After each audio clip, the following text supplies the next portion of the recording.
Дэниел Хартман был опытным офицером полиции, который всегда гордился своей работой. Он служил в небольшом городке, где знал каждого жителя и каждую улицу.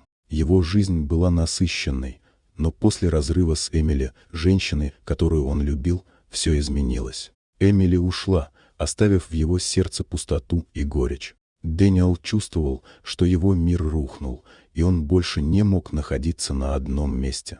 После долгих размышлений он принял решение: пора начать новую жизнь.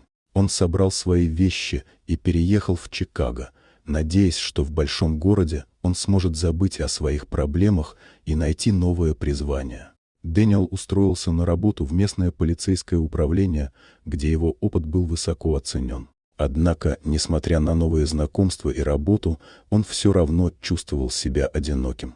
Однажды, возвращаясь с работы поздно вечером, он услышал слабый плач, доносившийся из-за мусорного бака. Остановившись, Дэниел заглянул внутрь и увидел маленькую девочку, завернутую в старое одеяло. Сердце его сжалось от сострадания.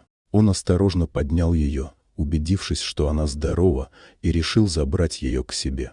Дэниел назвал девочку Лили. С первых дней их совместной жизни он понял, что она стала для него не просто подопечной, а смыслом его существования. Он заботился о ней, как о своей дочери, и вскоре между ними возникла крепкая связь. Несмотря на сопротивление социальных служб, которые настаивали на том, чтобы Лили вернули в приют, Дэниел прошел все необходимые процедуры и стал законным опекуном девочки.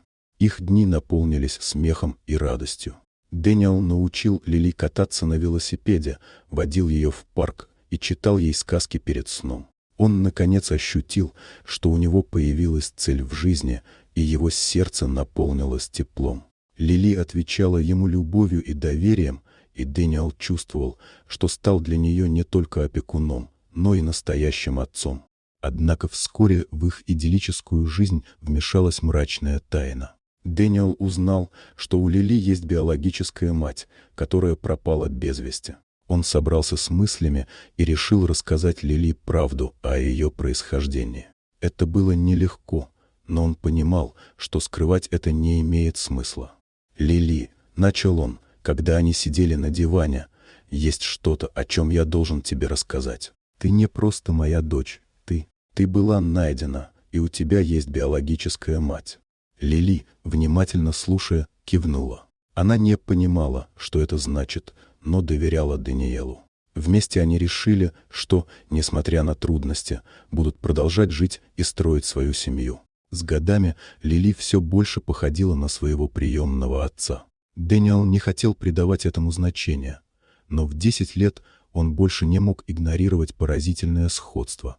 Цвет глаз, форма носа, тембр голоса, изящные руки. Лили часто спрашивала, почему они так похожи, и Дэниел объяснял это любовью, которая делает людей похожими. Он старался не думать об этом, но с каждым днем его терзали сомнения. Однажды на уроке естествознания Лили заинтересовалась тестом ДНК и попросила пройти его.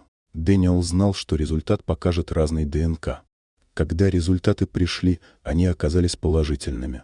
Дэниел был потрясен. Он начал искать логическое объяснение и понял, что Эмили, его бывшая, оставила Лили перед его домом. Он осознал, что все это время был в неведении. Эмили позвонила ему, чтобы извиниться, но он не ответил. В ее голосе звучала печаль, когда она призналась, что Лили была ее дочерью, и что она оставила девочку, чтобы Дэниел смог воспитать ее. «Я не могла справиться с материнством», — сказала Эмили, — «и надеялась, что ты сможешь дать ей лучшее будущее».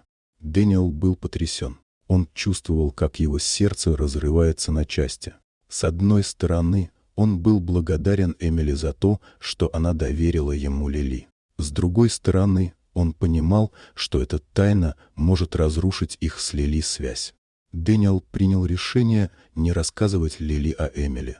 Он не хотел разрушать их маленький мир, который они построили вместе. Вместо этого они продолжили жить, считая Эмили частью своей истории, но не позволяя ей вмешиваться в их жизнь.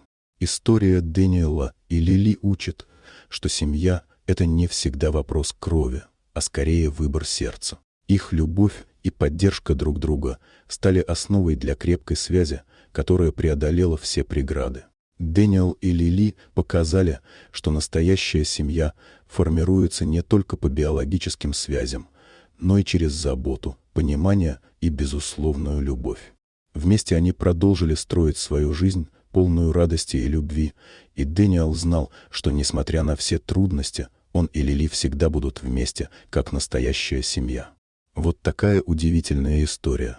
Дорогие друзья, если вам понравилось видео, поставьте лайк, а также подписывайтесь на канал, где найдете еще много интересного.